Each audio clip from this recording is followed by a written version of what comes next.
Hi all. Mid cap ഡോക്ടറിൻ്റെ post market pre മാർക്കറ്റിലേക്ക് എല്ലാവർക്കും സ്വാഗതം. ഇന്നത്തെ ദിവസം നമ്മൾ മാർക്കറ്റിൽ എന്താണ് സംഭവിച്ചത്? എല്ലാവരും രാവിലെ വലിയ ഗ്യാപ്പ് അപ്പ് പ്രതീക്ഷിച്ചിരുന്നു. ഇതാണ് മാർക്കറ്റ്. ഓക്കെ, നമ്മളുടെ പ്രതീക്ഷയോ നമ്മളുടെ കണക്കുകൂട്ടലുകളോ ഒന്നും ആയിരിക്കത്തില്ല മാർക്കറ്റിൽ സംഭവിക്കുന്നത്. ചില സാഹചര്യങ്ങളിൽ നമ്മൾ വിചാരിക്കുന്ന പോലൊക്കെ മാർക്കറ്റ് പോകും, ചില സാഹചര്യങ്ങളിൽ നമ്മുടെ പ്രതീക്ഷയ്ക്ക് ഘടകവിരുദ്ധമായിട്ടായിരിക്കും മാർക്കറ്റ് സഞ്ചരിക്കുന്നത്. ഇതുകൊണ്ടാണ് സ്റ്റോക്ക് മാർക്കറ്റിൽ ധാരാളം ആൾക്കാർക്ക് നഷ്ടമുണ്ടാകുന്നതിൻ്റെ പ്രധാനപ്പെട്ട കാരണം ഇങ്ങനെയാണ്. കാരണം നമ്മൾ പലതും പ്രതീക്ഷിച്ചിരിക്കും, നമ്മുടെ കണക്കുകൂട്ടലുകളും നമ്മളുടെ പഠനങ്ങളും ഒക്കെ നമ്മൾ വെച്ച് കണക്ക് കൂട്ടി പല കാര്യങ്ങളും പല പൊസിഷനുകൾ ക്രിയേറ്റ് ചെയ്തു. പക്ഷേങ്കിൽ മാർക്കറ്റ് ഓപ്പൺ ചെയ്യുമ്പം ചിലപ്പോൾ ഒരു പക്ഷേ അതിന് വിപരീതമായിട്ടായിരിക്കും സംഭവിക്കുന്നത്. അപ്പോൾ ഇതുകൊണ്ടാണ് പറയുന്നത് BTST ഹോൾഡ് ചെയ്യാൻ പാടില്ല എന്ന് പറയുന്നത് പ്രധാനപ്പെട്ട കാര്യം അതാണ്. ഇന്നിപ്പോൾ രാവിലെ മാർക്കറ്റ് ഓപ്പൺ ചെയ്യുന്ന വരെ സിക്കാർക്ക് വലിയ പ്രതീക്ഷയായിരുന്നു, ഇല്ലേ? മാർക്കറ്റ് എനിക്ക് വലിയ റിട്ടേൺ തരും, ഇന്ന് ഗ്യാപ്പ് അപ്പാണ്, ഇത്ര കിട്ടുന്ന കണക്ക് കൂട്ടി ധാരാളം ആൾക്കാർ ഇരിപ്പുണ്ടായിരുന്നു. പക്ഷേ അവരെയൊക്കെ നിരാശപ്പെടുത്തിക്കൊണ്ട് മാർക്കറ്റ് ഗ്യാപ്പ് ഡൗണിലാണ് മാർക്കറ്റ് ഓപ്പൺ ചെയ്തതിന് ശേഷം ഓപ്പൺ ചെയ്ത്. പക്ഷേങ്കിൽ സിക്കാർക്ക് രക്ഷപ്പെടാൻ അവസരം ഉണ്ടായിരുന്നു. പക്ഷേങ്കിൽ ഇന്ന് എക്സ്പയറി ഡേ ആണ്. അപ്പോൾ മാർക്കറ്റ് പെട്ടെന്ന് തന്നെ താഴോട്ട് വീണത് കൊണ്ട് എന്ത് ചെയ്യും, നല്ലപോലെ പ്രീമിയം DK വന്ന് കാണും. അതിനുശേഷം ഒരു അപ്സൈഡ് കിട്ടി. ആ അപ്സൈഡിൽ ആരൊക്കെ രക്ഷപ്പെട്ടു എന്നുള്ള കാര്യം അറിയത്തില്ല, നിങ്ങൾ കമൻറ്റ് ചെയ്യുക. ഓക്കെ, എന്തായാലും നമ്മൾ പഠിച്ച നമ്മൾ മാർക്കറ്റിനെ എങ്ങനെ സമീപിച്ചോ, നമ്മളെങ്ങനെ മാർക്കറ്റിനെ പഠിച്ചു വെച്ചിരിക്കുന്നോ, ആ പഠനത്തിൻ്റെ അടിസ്ഥാനത്തിൽ, പ്രത്യേകിച്ച് നമ്മുടെ പ്രൈസ് ആക്ഷൻസ് പഠനത്തിൻ്റെ അടിസ്ഥാനത്തിൽ നമുക്ക് ധാരാളം ട്രേഡുകൾ ഇന്ന് മാർക്കറ്റിലുണ്ടായിരുന്നു. ധാരാളം ആൾക്കാർക്ക് ഇന്ന് പ്രോഫിറ്റ് ബുക്ക് ചെയ്യാൻ പറ്റി. ധാരാളം ആൾക്കാർ മെസ്സേജുകൾ അയച്ചു, അവരുടെ സന്തോഷം പങ്കിട്ടു. അപ്പോൾ അതൊക്കെ കേൾക്കുമ്പം എനിക്കും നിങ്ങളെ പഠിപ്പിച്ച, അല്ലെങ്കിൽ നിങ്ങൾക്കൊരു വാക്ക് പറഞ്ഞു തന്നാൽ എനിക്കും അത് മാനസികമായിട്ട് വളരെയധികം സന്തോഷം ഉണ്ടാക്കുന്നുണ്ട്. പലരും അപവാദങ്ങളൊക്കെ പറയാൻ കാണും, നമ്മൾ അതൊന്നും മൈൻഡ് ചെയ്യുന്നില്ല. അതിനെയൊക്കെ അതിൻ്റെ കോണിക്കൂടെ വിടുന്നു, അല്ലെങ്കിൽ കൂടുതൽ കടന്നു നോക്കിയാണ് അവരൊക്കെ നമ്മൾ റിമൂവ് ചെയ്യുന്നു, അത്ര മാത്രമേ ഉള്ളൂ, അല്ലാതെ വേറെ ഒന്നുമില്ല. അപ്പം നമുക്ക് നമ്മൾ പഠിച്ച പാതയിലൂടെ നേരെ പോവുക. എല്ലാ ദിവസവും വിജയിക്കണമെന്ന് യാതൊരു നിർബന്ധവുമില്ല. പക്ഷേ നമ്മൾ പഠിച്ച കാര്യത്തിൽ നിന്ന് ഇടത്തോട്ടോ വലത്തോട്ടോ നമ്മൾ എന്ത് ചെയ്യാൻ പാടില്ല, വ്യതിചലിക്കാൻ പാടില്ല. ആ അവസരം വരുമ്പോൾ നമ്മൾ ആ അവസരത്തെ വളരെ അടിപൊളിയായിട്ട് നമ്മൾ എന്ത് ചെയ്യണം, വിനിയോഗിക്കാൻ പഠിക്കണം. അപ്പോൾ ഇന്നത്തെ മാർക്കറ്റിൽ നമുക്ക് നോക്കാം എന്താണ് ഇന്നത്തെ മാർക്കറ്റിൽ സംഭവിച്ചത്. മാർക്കറ്റ് രാവിലെ ഗ്യാപ്പ് അപ്പിലാണ്, ഗ്യാപ്പ് ഡൗണിലാണ് മാർക്കറ്റ് ഓപ്പൺ ചെയ്തതിന് ശേഷം മാർക്കറ്റ് നേരെ എന്ത് ചെയ്തു, നേരെ തിരിച്ച് താഴോട്ട് വന്നു. ഒരു മിനിറ്റ് തിരിച്ച് വെച്ചോട്ട് വന്നു.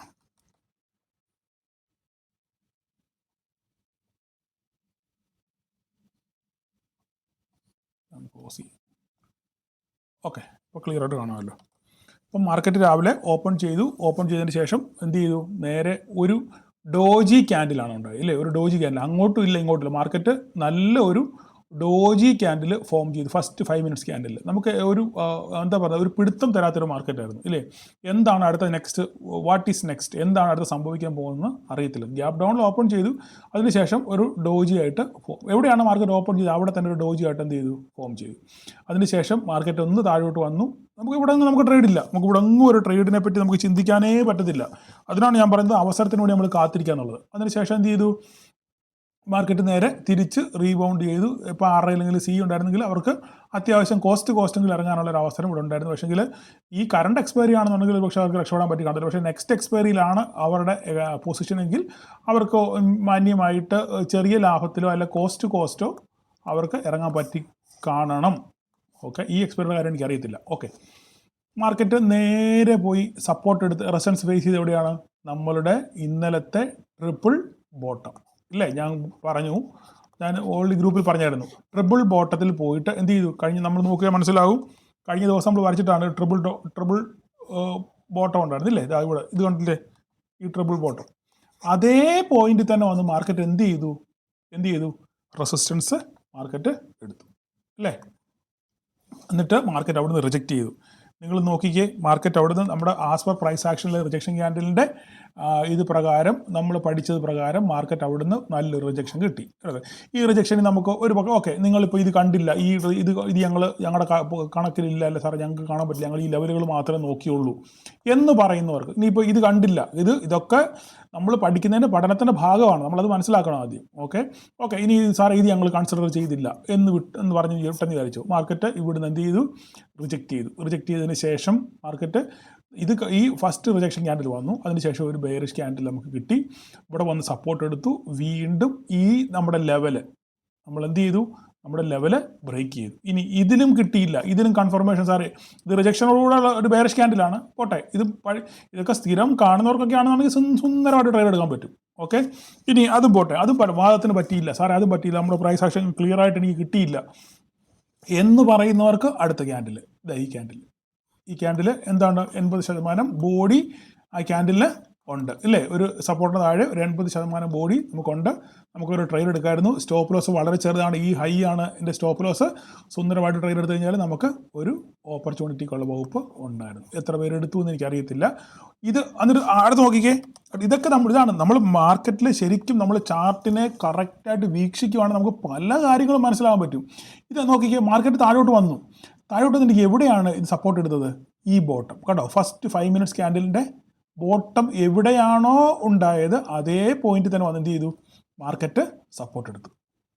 മനസ്സിലായി? അപ്പോൾ ഇങ്ങനെയൊക്കെയുള്ള കാര്യങ്ങൾ നമുക്ക് ഒരു ദിവസം 2 ദിവസം മനസ്സിലാകത്തില്ല. പക്ഷേ നിരന്തരമായിട്ട് നമ്മൾ ചാർട്ടുകൾ കാണുകയും ഈ വീഡിയോ കാണുകയും അങ്ങനെ നിരന്തരമായി നമ്മൾ മാർക്കറ്റുമായിട്ട് പരിശീലിക്കുകയും ചെയ്യുമ്പോൾ, മാർക്കറ്റുമായിട്ട് ഇടപഴകുകയും ചെയ്യുമ്പോൾ ഇങ്ങനെയുള്ള കാര്യങ്ങളൊക്കെ നമുക്ക് നോട്ട് ചെയ്ത് വെക്കണം. ഇങ്ങനെയുള്ള കാര്യങ്ങൾ നമ്മൾ മനസ്സിലാക്കി വെക്കണം. നോക്കിക്കേ, 5 മിനിറ്റിൻ്റെ ക്യാൻഡിൽ, അല്ലെങ്കിൽ നമുക്കത് വേണമെങ്കിൽ അല്ലെങ്കിൽ വേറൊരു കാര്യം പറയാം, ഇന്നത്തെ ലോ, ഏറ്റവും വലിയ നമുക്ക് ലോ എന്ന് പറയാം അല്ലേ. ആ ലോ ക്രിയേറ്റ് ചെയ്ത് ആ ലോയുടെ അവിടെ വന്നിട്ടാണ് മാർക്കറ്റ് എന്ത് ചെയ്ത് ഇവിടുന്ന് വീണ്ടും റിജക്റ്റ് ചെയ്ത്. പിന്നെ അന്ന് ആ ലോയെ ബ്രേക്ക് ചെയ്യാൻ വേണ്ടി പല പ്രാവശ്യം ശ്രമിച്ചെങ്കിലും ലാസ്റ്റ് മൊമെൻറ്റിലാണ് ഒന്ന് ബ്രേക്ക് ചെയ്യാൻ ശ്രമിച്ചു. ആ ശ്രമിച്ചെങ്കിലും ഞാൻ പറഞ്ഞു, ഞാനപ്പോൾ അപ്പോഴും ഇടയ്ക്ക് മെസ്സേജ് ഇട്ടു, ഈ ലോ ബ്രേക്ക് ചെയ്താൽ അടുത്ത സപ്പോർട്ട് നമുക്ക് 26,118 ഓൾമോസ്റ്റ് അവിടെ എത്തിയിട്ട് മാർക്കറ്റ് റിജക്റ്റ് ചെയ്ത് മുകളിലോട്ട് കയറിപ്പോയി അല്ലേ. അപ്പോൾ ഇവിടെ ഒക്കെ നിങ്ങൾക്ക് അവസരം ഉണ്ടായിരുന്നു. ഇപ്പോൾ ഒന്നാമത്തെ അവസരം ഇവിടെ ഉണ്ടായിരുന്നു, സിമ്പിളായിട്ട് ട്രേഡ് എടുക്കാനുള്ള അവസരം ഉണ്ടായിരുന്നു, ന്യായമായിട്ടുള്ള പ്രോഫിറ്റ് ബുക്ക് ചെയ്യാനുള്ള അവസരം ഉണ്ടായിരുന്നു. രണ്ടാമത് വീണ്ടും നമുക്ക് എന്താണ്, ഞാൻ പറഞ്ഞു ഓപ്പണിങ്ങിനെ ശ്രദ്ധിക്കണം.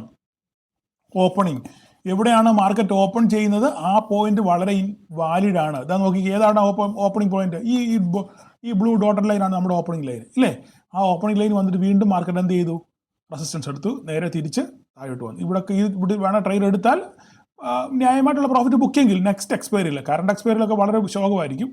എങ്കിലും ധാരാളം ആൾക്കാർക്ക് സന്തോഷത്തോടുകൂടെ വളരെ ഹാപ്പിയോടെ ഒരു മെസ്സേജൊക്കെ അയച്ചു. ഓക്കെ, എല്ലാവരോടും നന്ദി മാത്രമല്ല, നമുക്ക് ഇതിനകത്ത് പുകഴാനൊന്നുമില്ല, നമുക്ക് അല്ലെങ്കിൽ വലിയ ഷോ കാണിക്കാനൊന്നുമില്ല. ഞാൻ നിങ്ങളെ പഠിപ്പിക്കുന്ന കാര്യങ്ങൾ നിങ്ങൾ കൃത്യമായിട്ട് ഫോളോ ചെയ്യുകയാണെന്നെങ്കിൽ നിങ്ങൾക്ക് രക്ഷപ്പെടാൻ പറ്റും, അത്ര മാത്രമേ ഉള്ളൂ. ഓക്കെ, അല്ലാതെ വേറെ കൂടുതലൊന്നും ഇതിനകത്ത് പറയാനില്ല.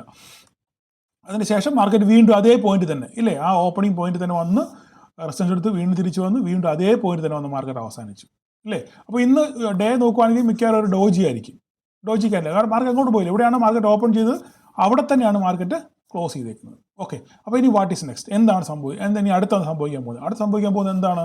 ഗ്ലോബലി നിങ്ങൾ നോക്കുകയാണെന്നുണ്ടെങ്കിൽ മൊത്തത്തിൽ അനിശ്ചിതാവസ്ഥയാണ്.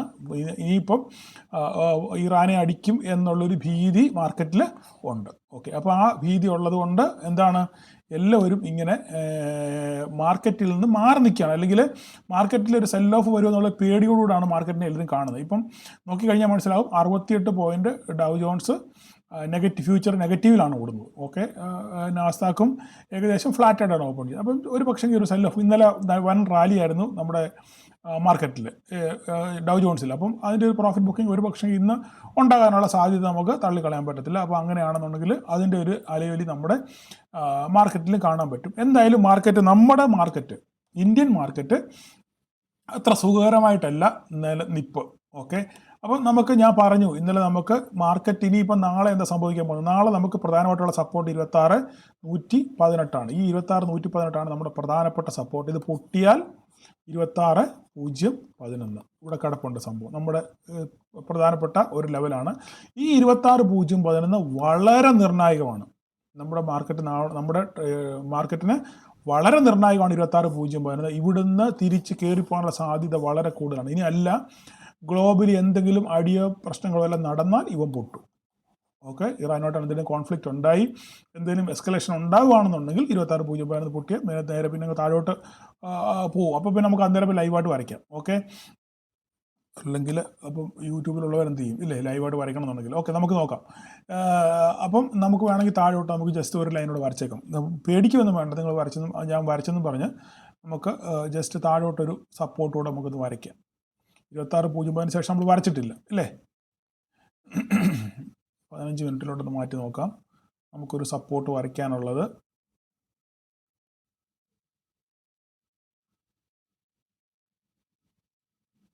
ഓക്കെ, ഇതാണ് നമുക്കിനി അടുത്തൊരു സപ്പോർട്ട് വരയ്ക്കാനുള്ളത്. 26 ഈ പോയിന്റ്.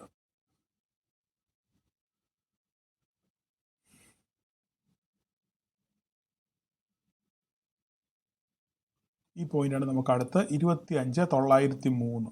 ഓക്കെ, 25,903 താഴെ 25,687 ഉണ്ട്. അതിനിടയ്ക്ക് നമുക്കൊരു വരയോടെ വരയ്ക്കണം. അതിനിടയ്ക്കൊരു വര വരയ്ക്കണമെന്നുണ്ടെങ്കിൽ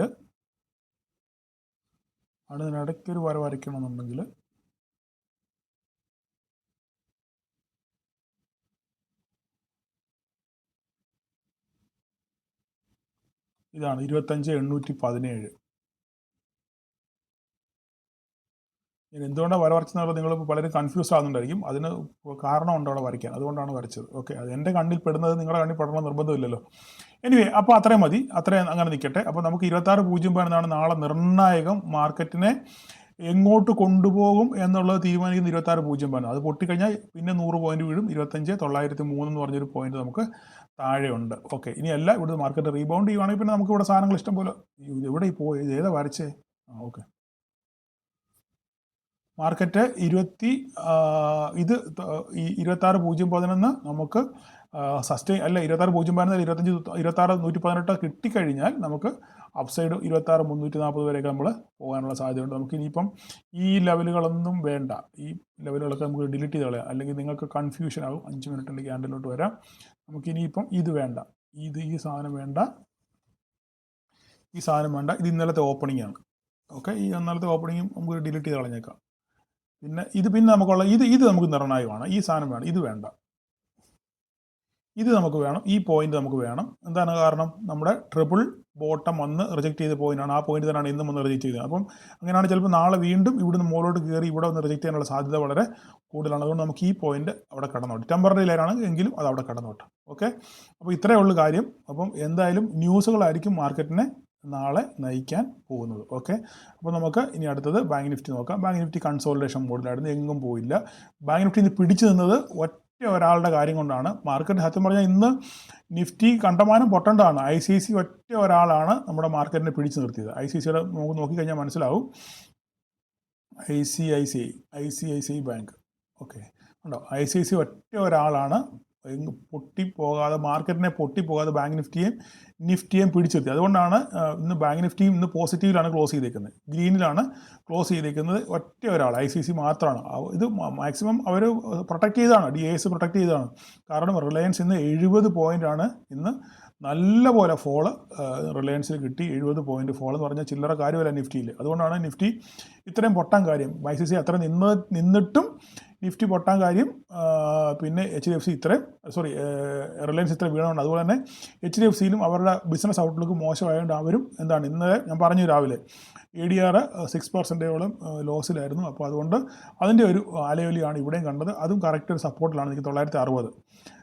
ഇനി ഫർദറായിട്ട് നാളെ സംഭവിക്കും നമുക്കറിയത്തില്ല. എന്തായാലും ഹെവി വെയിറ്റ് സ്റ്റോക്കുകൾ നിങ്ങൾ വാച്ച് ചെയ്യുക. വാച്ച് ചെയ്തതിന് ശേഷം മാത്രം നിങ്ങൾ ട്രേഡുകൾ പ്ലാൻ ചെയ്യുക. ഓക്കെ, അപ്പം ബാങ്ക് നിഫ്റ്റി നോക്കിക്കഴിഞ്ഞാൽ ഒരു കൺസോൾട്ടേഷൻ മോഡ് അല്ലെങ്കിൽ ഒരു റേഞ്ചിനകത്താണ് ബാങ്ക് നിഫ്റ്റി നിൽക്കുന്നത്. മിഡ് ക്യാപ്പ് നോക്കിക്കഴിഞ്ഞാൽ മിഡ് ക്യാപ്പും ഈ പറഞ്ഞ പോലെ തന്നെ നല്ല രീതിയിൽ അപ്സൈഡൊക്കെ പോകാൻ വേണ്ടി ശ്രമിച്ചു, പക്ഷെങ്കിൽ ഒന്നും നടന്നില്ല.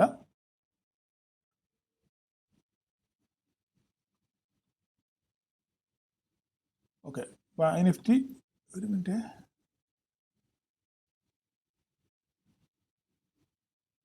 ഇതാ പോയിന്റ്, ഇത് മറ്റേ ഫ്യൂച്ചറാണ്. Okay, bank Nifty mid cap ഒന്ന് ശ്രമിച്ചു, മുകളിലോട്ട് കയറി പോകാൻ ശ്രമിച്ചെങ്കിലും ഇന്നലെയും ബ്രേക്ക് ചെയ്യാൻ ശ്രമിച്ചു, നടന്നില്ല. ഇന്നും അതുപോലെ തന്നെ ബ്രേക്ക് ചെയ്യാൻ ശ്രമിച്ചു, നടന്നില്ല. വീണ്ടും വന്ന് നമ്മുടെ പോയിന്റ് വന്ന് സപ്പോർട്ട് എടുത്ത് അതേ പോയിന്റിൽ 13,944 എന്ന് പറയുന്ന ആ പോയിന്റിൽ വന്ന് മാർക്കറ്റ് ക്ലോസ് ചെയ്തു. അപ്പം ഇനിയിപ്പോൾ നാളെ ഇവിടെയാണ് ഓപ്പൺ ചെയ്ത മാർക്കറ്റ്, ഇത് ഓപ്പൺ അല്ല, ഇത് പഴയ ഒരു സപ്പോർട്ടാണ്. അപ്പോൾ നാളെ നമുക്ക് നോക്കണമെന്ന് വെച്ചാൽ നാളെ മാർക്കറ്റ് ഇവിടെ വന്ന് ഈ താഴോട്ട് വീണാൽ ഈ പോയിന്റ് വന്ന് സപ്പോർട്ട് എടുക്കുമെന്ന് നോക്കുക. ഈ പോയിന്റ് സപ്പോർട്ട് എടുത്ത് തിരിച്ച് കയറി പോകാനുള്ള സാധ്യത വളരെ കൂടുതലാണ്. അല്ല ഇത് പൊട്ടുവാണെന്നുണ്ടെങ്കിൽ പിന്നെ നമുക്കൊന്നും പറയാനില്ല, നേരെ സാധനം താഴോട്ടിഞ്ഞ് പോരും. ഓക്കെ, അപ്പോൾ കറക്റ്റായിട്ട് നിങ്ങൾ ഇത് സംഭവം മാത്രം നിങ്ങൾ നോക്കി വെക്കുക. ഇന്നലെ ഒരാൾ കമൻറ്റ് ചെയ്തിരുന്നു മിഡ് ക്യാപ്പ് എന്നുള്ള പേര് വെച്ചിട്ട് നിങ്ങൾ മിഡ് ക്യാപ്പിനെ പറ്റി പറയുന്നില്ല എന്നുള്ള കാര്യം. മിഡ് ക്യാപ്പിന് എന്ന പേര് എങ്ങനെ വന്നുവെന്നും നമ്മൾ നിഫ്റ്റിയിലോട്ട് എങ്ങനെ എത്തിപ്പെട്ടെന്നൊക്കെ നമ്മുടെ പഴയ മെമ്പേഴ്സുകൾക്കൊക്കെ അറിയാം. വീണ്ടും ഇത് ആവർത്തിച്ച് നമ്മൾ ഒരു അലമ്പുണ്ടാക്കാൻ ആഗ്രഹിക്കുന്നില്ല. ഓക്കെ, അതുകൊണ്ട് നമ്മൾ എന്തിനാണ് വെറുതെ ആവശ്യമില്ല കമൻറ്റിന് പോകുന്നത്. ഓക്കെ, അതതിൻ്റെ വഴിക്ക് പോട്ടെ, നമുക്കിതിനൊന്നും നേരമില്ല, നമുക്കിനി ഏറെ ദൂരെ സഞ്ചരിക്കാനുണ്ട്, ഇല്ലേ? ശരിയല്ലേ പറഞ്ഞേ? അപ്പോൾ നമുക്ക് ഈ മിഡ് ക്യാപ്പിന് അത് നിങ്ങൾ നോക്കി വെക്കേണ്ടത് 13,994 ബ്രേക്ക് ചെയ്യുന്നുണ്ട്. ബ്രേക്ക് ചെയ്യുന്നുണ്ടെങ്കിൽ ഈ ഹൈ നോക്കുക. ഈ ഹൈ നിങ്ങൾക്ക് ഏതെങ്കിലും രീതിയിൽ ഈ ഹൈ ബ്രേക്ക് ചെയ്യുന്നുണ്ടെന്നുണ്ടെങ്കിൽ ഫർദറായിട്ട് മാർക്കറ്റ് മുകളിലോട്ട് അപ്സൈഡിലോട്ട് പോകും. ഇല്ലയെന്നുണ്ടെങ്കിൽ താഴോട്ട് വന്നു കഴിഞ്ഞാൽ ഇത് പൊട്ടിയാലും പിന്നെ 840 ബ്രേക്ക് ചെയ്ത് താഴോട്ട് മിഡ് ക്യാപ്പും പോരും. എന്തായാലും നമ്മൾ ടൈം ടു ടൈം നമ്മൾ ഈ കാര്യങ്ങളെല്ലാം നമ്മുടെ ഗ്രൂപ്പിൽ അപ്ഡേറ്റ് ചെയ്യുന്നുണ്ട്. അപ്പോൾ നമ്മൾ ഇനിയിപ്പം അടുത്തത് പറയാനുള്ളത് ഓക്കെ, അത് നാളെ പറയാം, ഇനി പറയുന്നില്ല. നാളെ ഒരു പ്രധാനപ്പെട്ട കാര്യം പറയാനുണ്ട്, അപ്പോൾ നാളെ അത് പറയാം. അപ്പോൾ ഇന്ന് എല്ലാവർക്കും പ്രോഫിറ്റ് കിട്ടിയവരൊക്കെ നിങ്ങൾ കൃത്യമായിട്ട് കൺസിസ്റ്റൻ്റായിട്ട് പ്രോഫിറ്റ് കീപ്പ് ചെയ്യാൻ ശ്രമിക്കുക. നാളെ എല്ലാവർക്കും ഒരു പ്രോഫിറ്റബിൾ ഡേ ആശംസിക്കുന്നു. Thank you.